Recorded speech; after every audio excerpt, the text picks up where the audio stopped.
Sementara pemirsa ex-Mendikbudristek Nadiem Makarim kembali jalani sidang kasus korupsi pengadaan laptop Chromebook. Sebelum sidang dimulai, Nadiem menyampaikan dirinya masih membutuhkan perawatan medis pasca operasi selama 5 hari ke depan. Meski demikian, Nadiem masih menyanggupi untuk mengikuti persidangan hari ini. Permohonan Nadiem akhirnya disetujui hakim dengan syarat JPU memberikan laporan resmi secara berkala berupa surat keterangan dari rumah sakit. Saya memang tidak perlu dibuat kalau untuk klik di katalog. Ada di aturan. Kondisi kesehatan saya siap menghadapi sidang hari ini. Namun atas rekomendasi dokter, saya masih harus melakukan tindakan medis selama 5 hari selain di rumah sakit. Itu informasi yang saya dapatkan dari dokter. Itu saja. Maksudnya akan melakukan atau sudah melakukan ini? Akan. Oh, akan melakukan. Jadi sebetulnya apa seminggu ini dibantah atau hanya izin berobat saja? Ya, hanya berobat saja. Hanya berobat saja ya, jadi tidak dalam status pembantaran ya? Tidak. Pemirsa, dalam sidang kasus korupsi pengadaan laptop Chromebook hari ini, salah satu saksi, yakni mantan pejabat Kemendikbudristek mengaku menerima uang panas terkait pengadaan Chromebook. Sidang hari ini digelar dengan agenda pemeriksaan 7 saksi. Salah satu saksi, mantan pejabat pembuat komitmen PPK, Direktorat SMA Kemendikbudristek Suhartono Arham mengaku menerima uang panas terkait pengadaan Chromebook.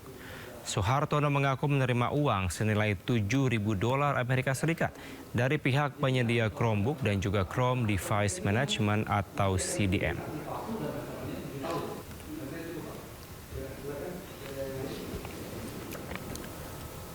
Kasus penganiayaan terhadap seorang nenek di Sumatera Barat mendapatkan perhatian dari DPR RI.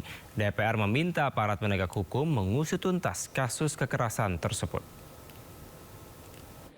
Pada prinsipnya, Komisi 13 DPR RI Arisal Aziz menyebut peristiwa yang menimpa nenek Saudah merupakan musibah kemanusiaan. Nenek berusia 68 tahun itu diduga menjadi korban pengeroyokan saat mempertahankan tanah ulayatnya di Pasaman, Sumatera Barat dari aktivitas penambangan ilegal.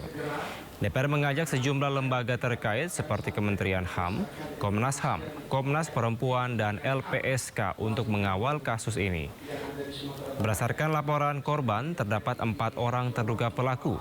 Namun saat ini polisi baru menetapkan 1 orang tersangka. bagaimana tanahnya tersebut jangan digarap. Sehingga masyarakat tersebut ya tengah malam ya kira-kira jam 10 atau jam 12 malam lah terjadilah pengeroyokan. Sehingga nenek tersebut mengalami tidak sadarkan diri ya terhadap penyiksaan ya kekerasan oleh orang yang tidak bertanggung jawab tersebut. Kami dari anggota DPR RI ya Komisi 13 mengundang seluruh kemitraan kami, yaitu kemitraan kami dari Kementerian HAM, Komnas HAM, Komnas Perempuan, dan juga LPSK. Kami bersepakat untuk ya mengusut tuntas kasus ini. Semoga kasus ini bisa terungkap. Ya, semoga ya kasus-kasus yang lainnya bisa juga kita dapatkan kepastian hukum. Saya kepingin keadilan betul-betul sama anak-anak cucu saya semua. Mudah-mudahan dikasih keadilan yang sebaik-baiknya. Dan saya meminta dipulihkan nama baik saya di kampung saya sendiri. Dugaan adanya kesalahan penulisan BAP terjadi di Polsek Cilandak dan menjadi sorotan di media sosial. Tapi kenapa di BAP saya terlampir barang-barang narkoba di BAP saya tadi? Ini kertas bukan ya, Bang? Bukan, salahnya saya nggak bisa kayak begitu. Saya punya relasi juga ke Kapolres loh, nggak boleh kayak begitu. Udah bekas-bekasnya saya sobek di kertas bekas, bukan buat. Nggak boleh begitu, ini bukti buat saya ini. Nggak boleh kayak begitulah, mau jebak-jebak saya. Enggak memihak, tapi kenapa di BAP? Beginilah seorang warga yang protes tentang adanya dugaan kesalahan dalam penulisan BAP oleh penyidik Polsek Cilandak. Kasus penganiayaan disebut diubah menjadi narkoba. Diprotes karena adanya kesalahan, petugas diduga menawarkan untuk menyobek kertas BAP tersebut namun ditolak pelapor.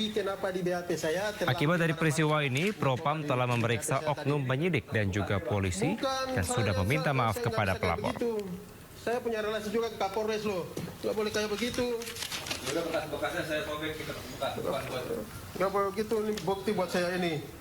Informasi lainnya, pemirsa, Presiden Prabowo Subianto memperingatkan mantan jajaran petinggi BUMN segera dipanggil Kejaksaan Agung, terutama bagi mereka yang tidak mengelola dengan baik perusahaan-perusahaan plat merah tersebut. Dilanjutkan dengan pemukulan palu tahun. Hal tersebut disampaikan Presiden saat memberikan arahan dalam Rakornas pemerintah pusat dan daerah di Sentul, Bogor. Prabowo sebelumnya mengungkapkan dirinya telah berhasil menyatukan seluruh aset BUMN di 1.000 lebih perusahaan senilai lebih dari $1 triliun melalui Danantara. Karena pengelolaan aset BUMN selama ini terpecah, Presiden pastikan akan meminta pertanggungjawaban bagi para mantan petinggi BUMN yang tidak mampu mengelola perusahaan negara dengan baik. Siapa yang diborgel, ya kan? Pakai baju tadinya terpecah-pecah dalam 1040 perusahaan. Bayangkan nggak? Siapa yang bisa manage 1.000 perusahaan? Ini akal-akalan. Saya katakan, pimpinan-pimpinan BUMN yang dulu harus bertanggung jawab. Jangan enak-enak kau. Siap-siap kau dipanggil kejaksaan.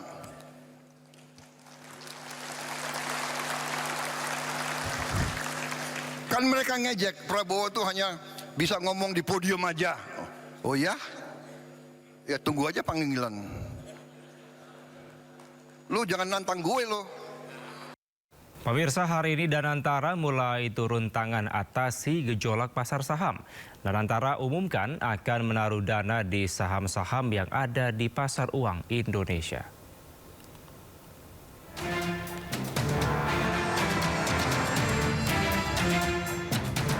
Hari ini, Danantara akan mulai berperan aktif sebagai peserta pasar modal Indonesia. Investasi Danantara akan dilakukan melalui manajer investasi yang ditunjuk. CIO Danantara, Pandu Syahrir, menyebut, tahun ini, dana Danantara setengahnya akan masuk ke public market. Pandu pun pastikan sebagian besar diantaranya akan masuk ke pasar Indonesia. Jadi memang strategi awal kita 6 bulan ke depan ini kita melalui manajer investasi. Memang tidak langsung, ini kenapa? Karena kami juga ingin crowd in para pemain yang ada.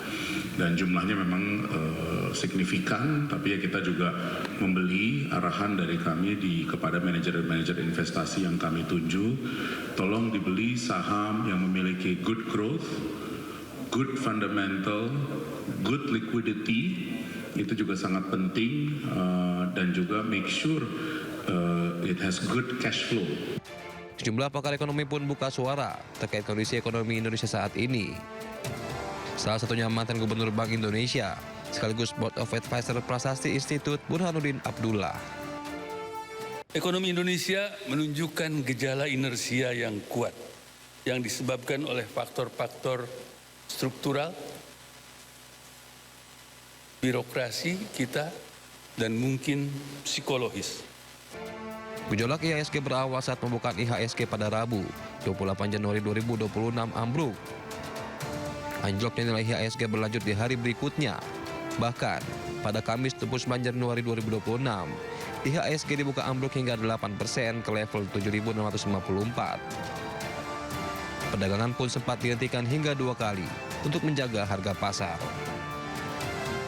Tim Liputan iNews melaporkan.